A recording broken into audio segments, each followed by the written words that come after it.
Oui, mais quoi, à Gégé 2019. Et Yalo, mais bien temps. Eh oui. Eya esogbe wemekwe kwekwekwenu wogo agegejiwede. C'est parti pour la 10e édition de la fête identité Wemerwi. Asiadazon wemea, nyine ayilo wemea, koto ayilo wemea, yovoro sympathisant Eyalo. Rendez-vous dans la commune des Agégués du 27 au 31 mars 2019 pour d'intenses moments de retrouvailles, de pardon, de cohésion et de partage. Tito kwelo dolelo. Carnaval, activités culturelles et cultuelles, culture religieuse, foire économique de la vallée, jeux et divers. Visite touristique des villages des Agégués.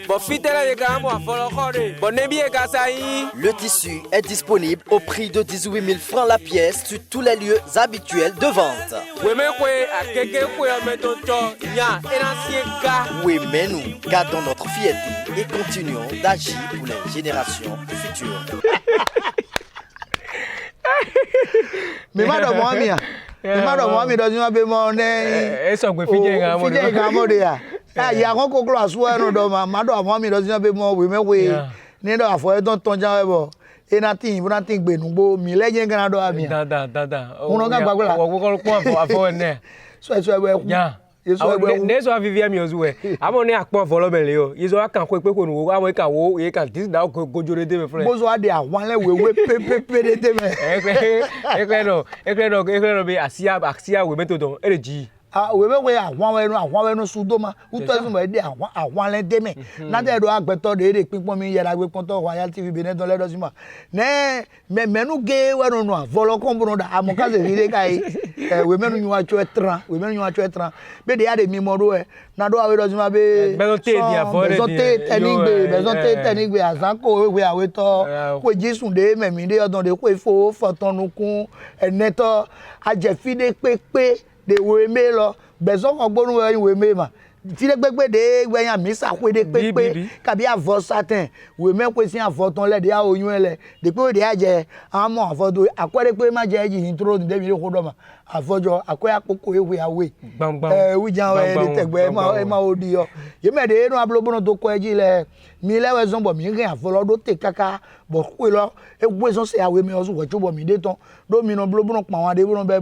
ko zo me lesi bo do to ko eji on je si saji we on je we ko si nko yi roji acha ene edeji ko yo me we me we odu yi o ga gbagba ko to taragbe na do we do afoton ye ma yo be mere nu ko ko ma no je ne amoro ni e vivitra o mo ro pa foton di po gojo ke si me mi zo de fi of di ma ani aforo we me ko si afoton gbale oyanu de yo gbe da yi bi ero ku me ro ji ma gbe ko me da yi bi ero ku me mere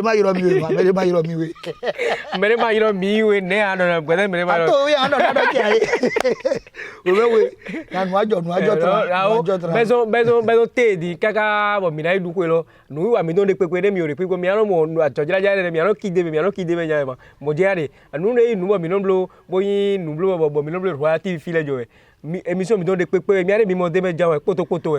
kaka mi adu ko lo wa ikoto nu bo wi aro kun kan gbagba la ye da gbe pon to Royal TV Benin don le mi kudo azante don dide mi yan do azante don tenigbe azan ko ewe awe to o pe jisun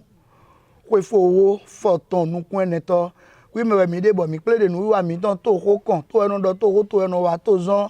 bo menu e ga ron du gan to enu du gan mejele ena chana do propo mi don le de mi yen do me di do pono we no nu wi wa to ko kan to ko we don flon kan na nu wi wa de jo de serve la lo me le bi se papata ipla do to ko de we akabi de gble de ko de men de gble de to lo me nu wi wa yo de Royal TV Benin we no de kle ohun gan gbagba la ne mi ga de gbon mi ato ni ganji bo mo do tejo ko me do ohun ta on do de ya mo we we ni afo so gbe nu wo ko ma won do mi ga do be ne agbadara gbe no yi dia agbadara to mi le o mi mana do kota nu de jo de chef la lo mele ma do zuna Royal TV Benin sin me bole be don to do poro mi don mi me de ni wona ye mi don lo boro pon le to gbe mi mo do mi do zimale ma o gboro to ran po mi le do gbe jan dandan fi de pepe de mi de to godo mi de alo be de to be fi oja mi de fi de pere mi de boro pon mi boro ko pe mi le mi do gbe ado poro mi do bi papata bo na do mi po no ne nu lo bo jori se vla de mi do godo wa mele be na click hota lo na zi hota do to me chuba mi na le ko lo bo na vlog kana be xɔme gblẽ zi zɔn xɔme gblẽ zɔn wi yele di yeme le ga wɛ yeme yi gãtɔ bo de gãkpa me de akpɔrɔ misiri te le yele ye gblẽ xɔme ta bo huhu ye huhu tite ŋgbe ne dzɔ fle ema yi nu bɔ ye do ye ema yi nu bɔ ezi yi nu ma do fufu mina ma xota yɛ dzi xɔme gblẽ zi zɔli do kplɔ dza wɛ na sɔ do ami kpɔmɔ dɔ zi ma le sɛ vla de mi do godo wa yi be yeme de ma de gbedo kplɔ do ya tse kpekpa lɛ to ko dɔ gbɛta de ma gbedo kplɔ do ya tse kpekpa lɛ yeme bi yɛ dɔn ye de kplɔ do kplɔ bo di nu vɛ me wo zɔli kutɔ nu kame bi kpakpata ema yi nu lobo da yɛ ŋu mina wa ko de le dzi lobo na flɔ kana ko devo le na zɔ akpo tsake do nu yi wa lɔ me tite mi. ena tse na mi mera wo hunɔgã gbagba la yɛrɛ agbɛgbɔtɔ Royal TV Benin dɔn le mi gbɔ ne mi na yi mɔlɔdzi dɔn tso bena lɛ kɔ agbalɔ safiɔ. ena tse na gbɛtɔ yɛrɛ agbɛgbɔtɔ Royal TV Benin dɔn le mɛdze le mi wo lɛ kɔ agbalɔ sa de fiɔ bɔ hunɔgã gbagba la. mi tɛ kpɔn bo vlɔn kana ko ta lɔ lɛ dide mi dɔ gbɔna tovi tosi Benin to dɔn le. ena tse aɖokpɔɖokpɔɖo mi dɔ le be ʋla ɖokpɔɖo kɔ vɔ gɔgbe do mi bo do ami dɔ be akpɔti mi kpɔ nɔ de ɖo ma yɛ do gbɛdzi bɔ mi yɔ su kpakpa mi nɔ yi wɔna lo bo nɔ ho kpɛ na bɔn fi de kpekpe de mi de yɔ su de alo kan ma do va mi dɔ dzi mi nɔ de kpekpe mi bo nɔ de nu yɔ yi zɔn nu yi wa mi dɔ le me be wi lɔ kɔdza mi de toho lɔ dzi mi de fi bɔn mi na de do kota le dzi tite ŋgbe do nukpɔtɔ mi nɔ de te bɔ hã si nɔ ba yɛ yi na do ami kpɔ nɔ kutɔ nu kame dɔn mi na nɔ bɔn mi na vlɔ kana ko de yi nu lobo dzɔ dɔn yɛlɛ xɔme gblẽ si zɔli da ho ɛdi de kutɔ nu yeme yi atse kpikpa ozi yeme yi mebo ma de gblokplo do ya tse kpikpa le yele tokrɔ gbɛta le dɔn yi de kplo do kpɔ lobo di nu vɛ me wuzɔli ete yi ne vɛ na ye be mi yɔ su kpakpa mi ma hã ta ne me mi se ye yi mo mi do do bɔn ye kan ho bi ye ne yi nu lobo vɛ na ye le yi se gbe do dzi lobo dɔ tatia la bo nukpo do enɔ ko hun si nukpo yi wɛ ko ye ne le zi kan mi.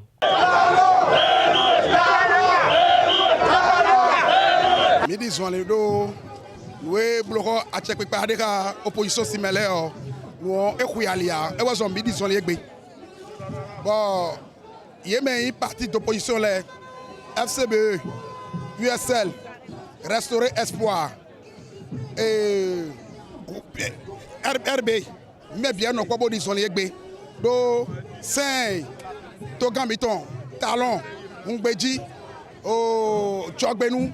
sɛn eblo wɔ. Si on est alia, l'auteur me fie, mi élection sans opposition pour moi. Mi ba rien faire to mi to me a, pe ba pide. E wa so bo opposition la bio, mi chitegbe, bodi nou ve me si zonli. Bro togan, mi do wan be wan se de we. Do yi ya metion, c'est non le et ani la descend le semaine. Bon opposant la bini participer élection 28 avril 2019 ton.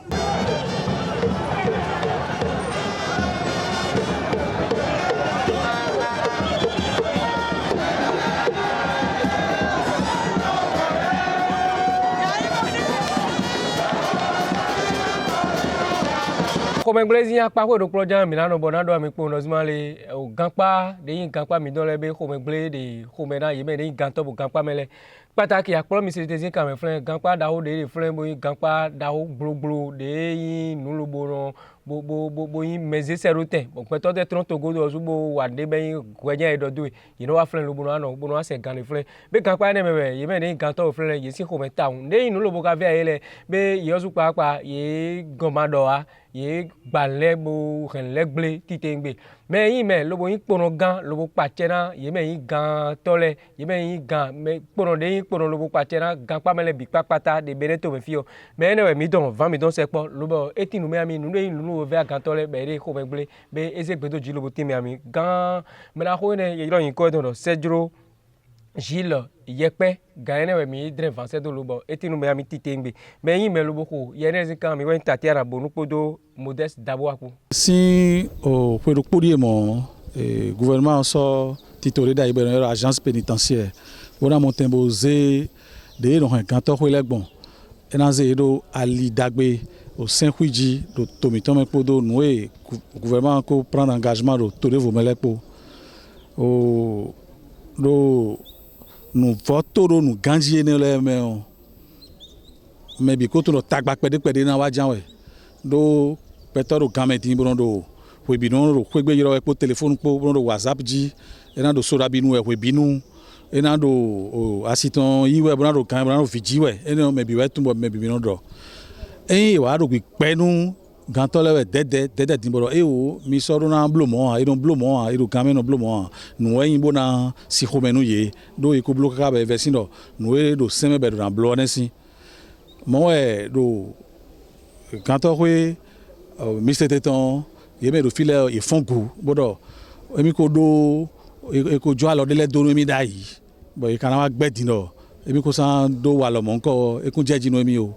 don ene we utu e iro tagbaje si ensemble de repos e wo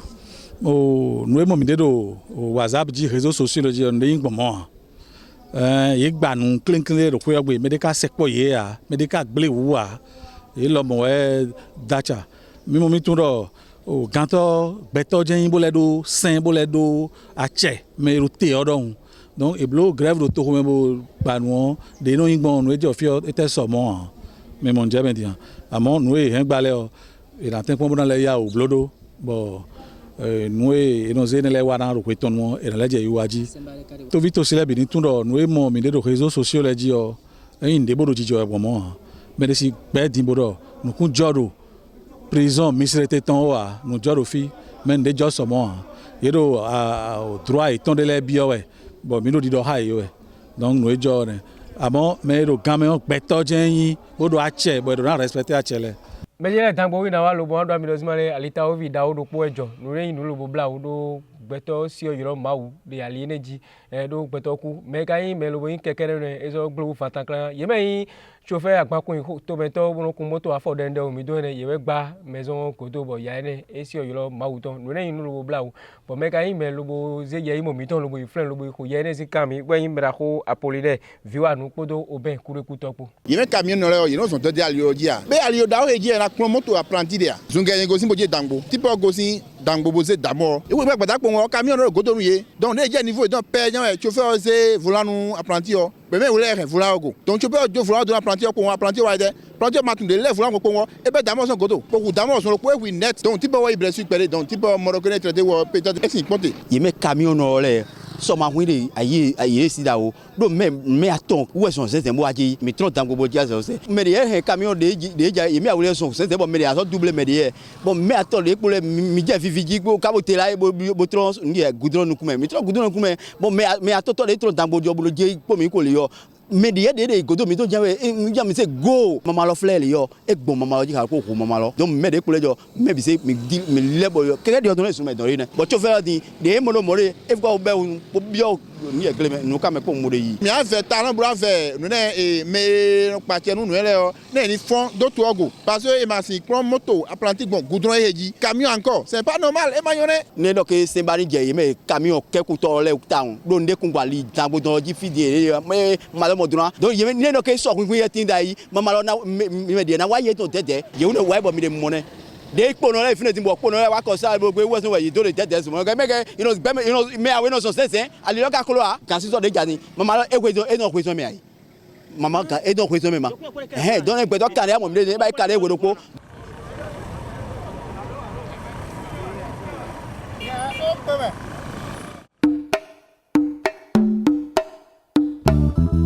Beto yeda gbe ponto Royal TV Benin dans les be nado ami dozima be mo khota egbe dans les wine unongan gbagba la o jira zon wa to da ko Royal TV Benin dans ene evlon na mi ne mi pon yele bi se patapata de bla ou de meti tengbe lo wi ayin de ji afodo lo ene wi odin mi don me wi etan son fled ni ayin do kande we o eblo kande ewedopo mo yin mo fled ne amo de mi de yero le pon me de Royal TV Benin train van don dole ye do ko kaka bodo ni do be mo kande we tin be do po we kwezo me ko gbedege weyin ye o moto afodende nkun to enele don do to vito si le do zima wezun de yi no kan gbon ali loji fi o esi yen bo klo ti tengbe be ni ye kaja moto plon azonvi meton gbe a goudron dawo yo de ma klobo de dunun le yo boga yan li dawo de yakbo me fi bi sese wi ocho fe na ze o volant jona azonvi don de bodo ya ne bo aplon do ye do zian moto plon ide le wi e zon bo ye wu ya me don tin bo keke no ne zin afo fi le bi gble mo to wo gbogoro lo ujembla bo na dalo akonji na renu de nuwene mina dala akonji edo yene kudo nu kame buka so bi o ma ugboro toro neke aloboyi ali don ya ne don bo zero teme dagbe ya o nu ne we bla titengbe bo ne do be hozu ayi mere bo no gun ali energy amo do be nde no kun yina taw de zo vo yina bi ara mo do zima yezo yi le je me awele moto afode ne we ne awe no bana ze de ubo de wele zo de zenzen leo hi me ka hen keke ya amaka hen avion ne hen keke fida gbon be hon ayo kaka we bi onu kame chauffeur le yeme bima tibon de le timbo azogble mi do ne we no kida àwọn tí me futu àwọn tí àwọn tí no ko kamero de dindin bo nu ko mo zo mo nu bo de jiro le ino ade ko mo menu e ka yin gana ohun yon kun to moto afoda o dende won le don de bene igbaji kabi kan do we me don lo do de wi ran se ohun lo son ogbonu ran se son bono wa ide o le bro idoken mede janwe pache na menele aye ko de menele jo ganu do to me aye mi na bato na mede pache na ye but ti to tewe police républicaine le o su papa kanu blodo ye ohun kun to alopa nele e ma ohun afoda o le kere ohun afo pe vi le lo su papa ni edinwezun bo ze wo egbere ni ade kekeji fu anfu o mi ka se do police républicaine ni mele ye ren o monde wa bo ni yewezun kan le yo kaka bo achicho do eji ye do yan ni melo kan wezun da o nwene no aso friend do do sulu jando to gama ka gbe to gama gboro be poro ni mazo no aliji bo so vo do awo mi wa tedele ye blo to gan o gbe ye gbo wa go ti azonko idon azo ti aliji bo so do be mi zo ne blo dia ne dia wa welo wezo poro le mate ja kwere to e mi ga mo e di ma de ye umedin ko no ku ko be no wa ma de bla lita o ko no ku we be no alo buru de nu jire po buru jire de me lo ku yo de don de lojo ka de jire de lojo e ja wa lojo di mo de mo de se do me de bla lita o we no alo buru jire fidel lojo so fidel gbon me lo ka o ku afodo frenji de je ne le bi we ye no pon be mi ma do ko de ye me de po no zo wa to ne le mi ka zo do ato ganos mari enedi weje wezo edo me ne do so mi ga de baya ya ni ere we ma ze do agba me na ogbeto de na du de menu bo de to gan zi apa ko ye me tron do me dia benezo mera ho si je ke Patrice Talon ni zo gonu ne pon ne gopon ne iporo le yan so de gbe e be na de aliji we do ni do be poro de aliji bo te la ozu bo ki bere moto kun to aloke kun to bo mo ise do la gbigbo me don you know go bi mere me bo ne wezun won rai dada ndo mire mi mo fle disi de o yowu ya logodo e moto da de vozo ai ma de wi wa ye amo eje dede wa ye je fle de mo ponu le eje dede wa ji nugbo ponu do na nu aliji to gan sisi je ke vogo eni jo pon mi o apade vogo de na so wa e wi yin yowu me de gan pe o misrete akpro misrete le yelo su di nouvelle me o bo de mi de yelo pon ase nde ponu gan da o de pa chena gan ko le bi se kwa kwata ni be Sergio Gilles ase nde mi ra o lodo a e do jin be mo o nde yi son ye si e de we en do jin you know de gan lo me da yi you know de gan me da yi bo no so de so da bi nu fe you know de gan me bo so fo no de telephone nous a bo no de affaire dans les blo you know de gan me le offer cho bo so no doko pono gan lo su papa we ke nu bodo eni gan to na de gan me bo doko wa e me pono gan lo re ka ojo to be fi o mi se pon bo ye to le no tu bo de awa me bo de maison bo ya bo to gan ya maison a me o me o gan to ja ka idoko me be je dide gbe o me lo so iku wa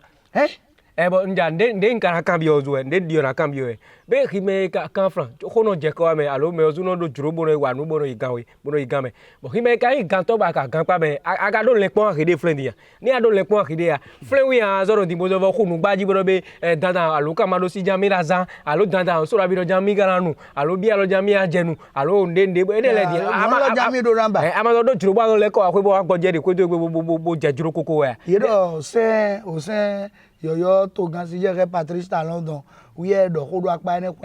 nja o wo ko lu o sura bi de no nu ko lo gbe lo a o fi de sura bi lo jo no tron lo bi o ko lo gbe de kan se we gbe njare do chobo aje o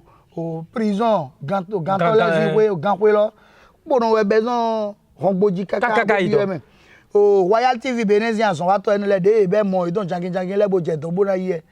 ma jo e do bo ye bi o emene ye ma ganto le no bo alitege we si ga podo soda bi po bi apo yonu de ganto le no to ko na le fide no bo bi eme fle no ga podo bi o gan pa lo me yɛrɛ mi tɛ mɔ su bɔ fi de gba nu amadu bɛ gba ne kɔlɔ gbɛtɔ mo fi ɔn lɛ bɔ yeze yɛrɛ lu ma bo ma gbɔn whatsapp lɛ ji yɛrɛ lɔjɔ mɛ lɛ wɛ yi. do gbɛtɔ de fo die ma dɔ tɔrɔ boroboro yi de yɛ ne lɛ bo fi sɛ kpono wɛ yi alo gantɔ wɛ yi. gantɔ wɛ yi do ye dɔ si ma yɛrɛ telefonu san dɔn yɛrɛ alo kan yɛrɛ mɛyɔrɔ kan ma do vazan de dɔn bɔn mɛyɔrɔ kan ma do va yi dɔn lɛ sɔnɔ klo. o gankwe mi dɔn lɛ nugbo yɛ e ma yin gankwe ko jɔ ko wi to gan sisi jɛ kɛ sɛn dagbe wi eze wa o gbɛtɔ de gan mɛ bɔn ni dɔ si ma bɛ bɔ amuɛle akpasa fún wọn wɛ de elɛ o ka bɔ sɔ jɔfɛ bi ezɔn ne tu bɔ ni dɔ ye de ye tɔn le. yezɔfɔlɔ tɛ kɔ ka bɔ yezɔfɔlɔ tɛ kɔ mɔrɔ wa ne bɔsɔrɔ de do bɔsɔrɔ jɛ tɔn. wɔbɔ dedi tɛ mɔ lɔ ne gankpa mɛ yan nɔ mɔ jan wɛ ne y'a do kɔ kɔ to ka o do propriétaire do ye a y'a ba kɔ do ko bɔ ye bɛ mɛ biro tɔn bo. n'o ma le kɔ su kɔnɛ. a kɔ nɔ tɔ to ye a de u to lɛ n'o de ko de ji o do. ne nɔ mɔ an'o de bɔ yan foro tɔ dɔ mɛ mɛ bi ne gbɔ bo jɛjɛ akpa tɔn bo. àmọ́ vivo gbɛtɔ dɔn igɔ gbɛtɔ dɔn ewa yin nu vive nde ko akɔ da nda gbe bɛ yɛrɛ nlɛgble nde yɛrɛ gble ne lɛ mɛ na blo do filɛ ni. ɛnɛ akɔwɛ bɛ do to gan ɔ gankpa yɛ ne filɛ ni gankpa dako wɛ bɔn gbɛtɔ yin dɔ kɔ to gbɛtɔ bɛ n'o se to yovo to bɛ n'o asɛ ganfi de mɛ wi gbɛdzi fi gankpa da wɛ bɔn mɛlɛ bi yovo de filɛ bɔ gansɛ ni bɔn mɛ de ka yin to bɛ fifi lɛ ka jɛ ka di bo ka hɛn lɛbolo gba lɛ bi gidagida mɔ bɛ ko ka yɛ ne lɛ ni wuli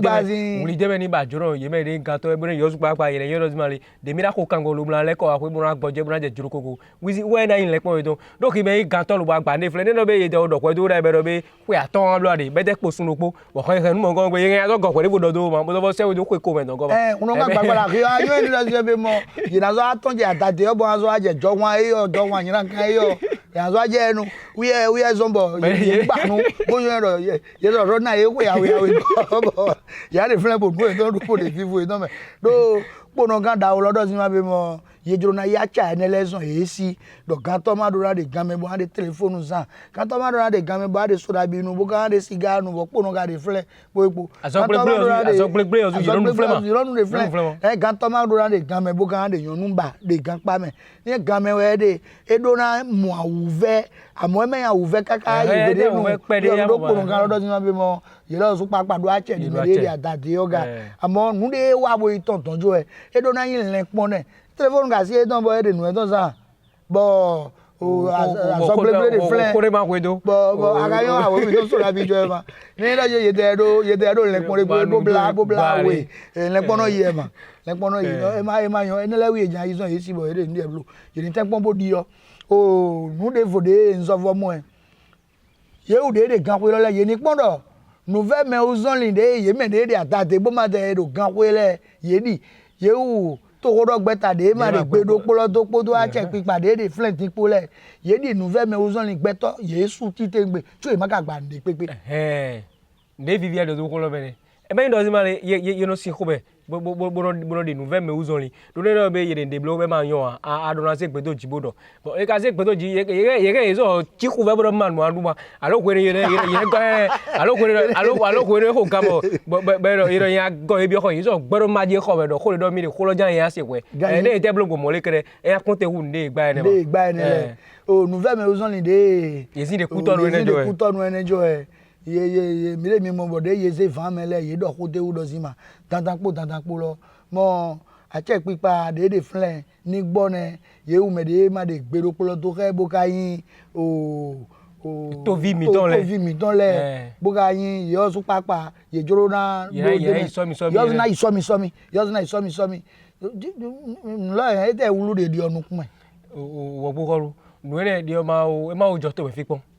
demi o to gan lo ka je demi le fini nu ne ma jori to be fi opon gbere do a check pipa mi yo su papa mi do juro koko to vi je wire si bo do ko zin apa ko ne demi le di nu e bo e na juro je me ro bo ye do so mi ye na mo apa ko de gbere kuro do ya check pipa me ma kuro me ma so de gbere kuro do ye me bi edu na wa dandan bura yi so mi ne be mi na ve me ra ko si je re to gan mi don me ra ko Patrice ko do akwa pa e do lepo do ye de jale do to vile do ko ni ro me ma ba huya de to me fi ne ro de blog bo de fe ye do ka ni me ro be ye ku so de ji be ka ku me wuji fi de ko do ni mo ko je fi de di o de fi di fi de ndo bo ko je ye le akwere si bo ye vie do le de ma to me fi me mi me to vile we ja kuku gbe ne nde te pa cha di yo e a che pipa de friend yen o somi si agba wenwen nu kon ton di yede tito e ma bo edo singidi bo sin do mo sinpo e yo di yega do de men le don po we ka chile yo be nege do we de no ze me do to gan si asinpo jijo e de na wa chigbo flen di ne na chigbo e de o to gan sisi jere mi ozu papa mi bo pon do to vile de yeze van e bo e do ko mi se nde do e de ye do mi mamba mi bo lo nde te so paja di yo ta won wọ́n lè gbẹ̀tọ́ sùpọ̀ rú ẹ̀. gbẹ̀tọ́ bí. káyé ní lọ́mọ òyèdè gbogbo lọ sí ọbẹ̀ mọ́ gbẹ̀tọ́ mọ̀ ń pò dé tán ẹ̀ náà gbẹ̀tọ́ dé fúnlẹ̀ ká sọ gbẹ́ pò ká sọ rè tó ká òṣùpọ̀ tó fẹ́ẹ́ dì yà. àbẹ ẹni lọ ibùdó ẹ yà ẹni màdùn jọ màdùn àti bùwá yìí o máa wẹ́rùn tó kàn máa wẹ́rùn tó kàn gàmá yìí nù bẹ́ẹ̀ lọ́sọ̀ yìí gbọ́dọ̀ ṣe tó kàn dédé fẹ́ẹ́ yẹn mẹ́ka yìí o dẹ́nà bẹ́ẹ̀ kó enu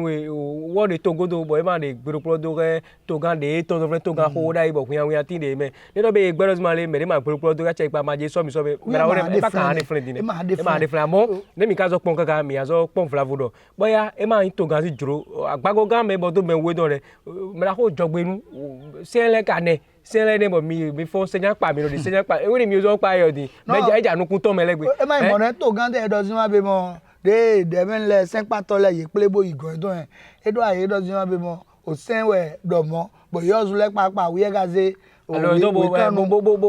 bó yí gbéra dọ̀ sẹ́yìn lẹ́nu ẹ̀dọ́ náà wà sán bòyí dọ́ kàkà bòyí wà dọ́ sí wọn bẹ mọ́ ẹ̀yìn dọ̀ ẹ̀ máa nà mọ́ jáwé lọ bẹ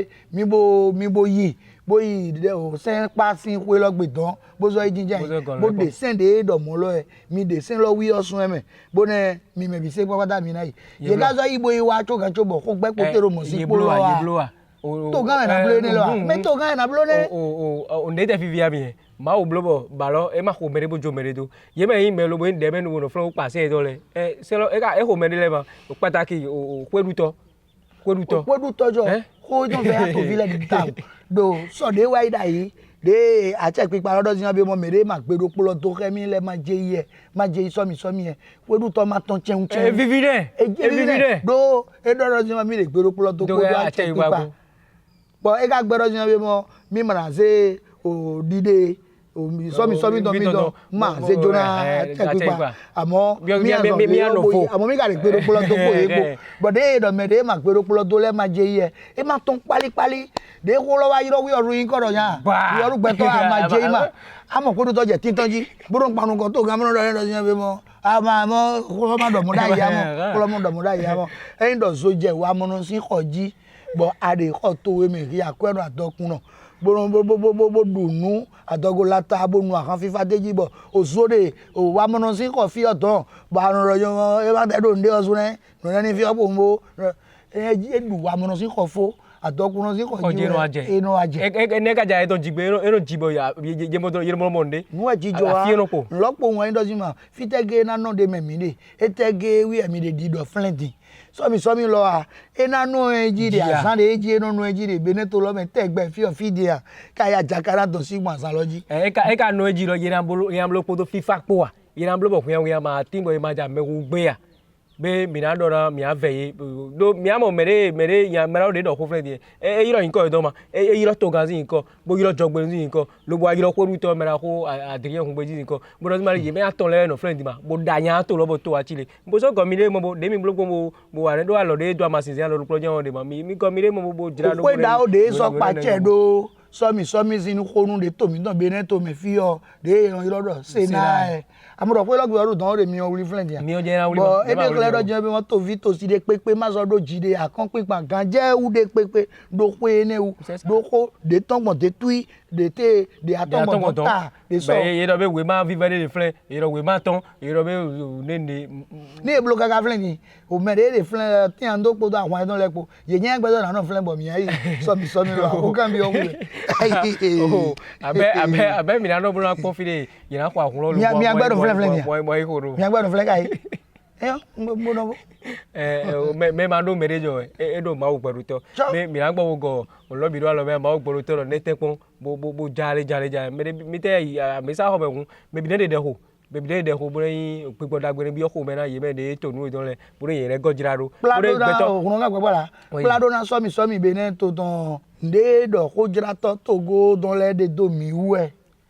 gbegbe modo polo yegbe nouvelle mais aussi son lindé les bon to me fi o de cede mi dogodo wa ime bo yegbe bi se pátápátá àmọ́ Benin vide de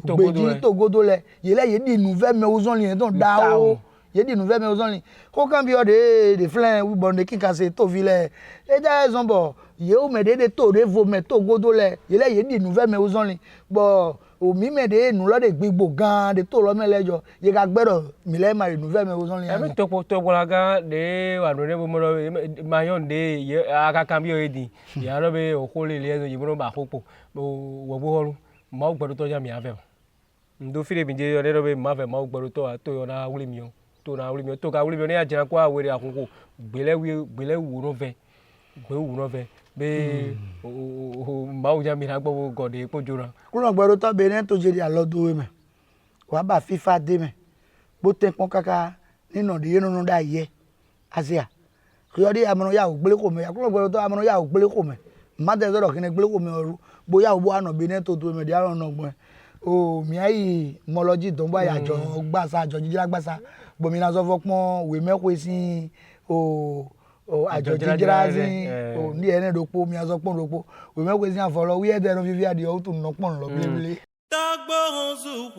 we meko Agege 2019 e ya lo me bi ni ton Eh oui. Eya esogbe wemekwe nu wogo Agege jiwede. C'est parti pour la 10e édition de la fête identité Wemerwi. Asia dazon wemea nyine ayilo wemea photo ayilo wemea yovoro sympathisant eyalo. Rendez-vous dans la commune des Agege du 27 au 31 mars 2019 pour d'intenses moments de retrouvailles, de pardon, de cohésion et de partage. Tito kwelo dolelo. Carnaval, activités culturelles et cultuelles, culture religieuse, foire économique de la vallée, jeux et divers. Visite touristique des villages des Agege.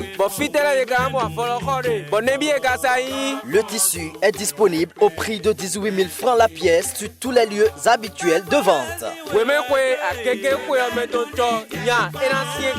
Oui, mais nous gardons notre fierté et continuons d'agir pour les générations futures. Royal TV Benin dans les oye dagbe we me ko to ene wi jiwe mi na do nu wi wa te ton te do akida mi do apana ki ko to de san ko akida no yiko bo ne ndo jima nu wi wa mi don de mi le pinpon do mi me de no kan wi ma se do mi le mi me de ka so de pinpon mi le mi de ndo do mi do na jije ji na mi tegbe fi de mi no ba ko so mo ko kendo me ro kan ma do va mi do me bu no ta bu no pon mi yen ena chena mi gba wa ko ma han mi pon gbere kun no gan gbagbala ato ewo gbokoru ne mi gan lo te don jo to te jam mirado lo bra don to gbeto da gbede pinpon mi le bu ka yo no smali tatan mi na du me ko mi be na do mi pon no smali Agege we mi na peru mo gan do mi dide mi o do pasan die ni no wi wa mi don toko de no wi wa dagbe mi no pon yo jo gbe lo gbe don jo be we me ko lo si ape lo ji don ko lo ji don ko lo gbe don mi na no lo bra so wi ojo mi na so wi ojo do nu ne bo agbonfo ko no go e yo zu mi a profiter mi a da yo de me ka ro po lo bra e aku ka ya ganji we gba o ran gba gbala o mi amo ye de so do yo na asagbere ajo mi amo klen don mo nukun mi don leji bo kan se chere don mo to mi don le me atoni gbo mi ne mi ayan do si ma be mo mi le fide bo ga baro si ma be mo mi na ton sepo Royal TV Benin bo na jara jowe ya ka fi kan sinu yin we bo baro ye nze mi do ajo to ko dogbe ta de nu e ade bo baro ye nze mi do ajo amo ki ka mi alokan de wi waye ne don wi anaka ni ka zo globo ta kun bo yiro di osu papa de fi o 97 78 14 94 mejele nebo iwe de vonu Royal TV Benin de Dangbo.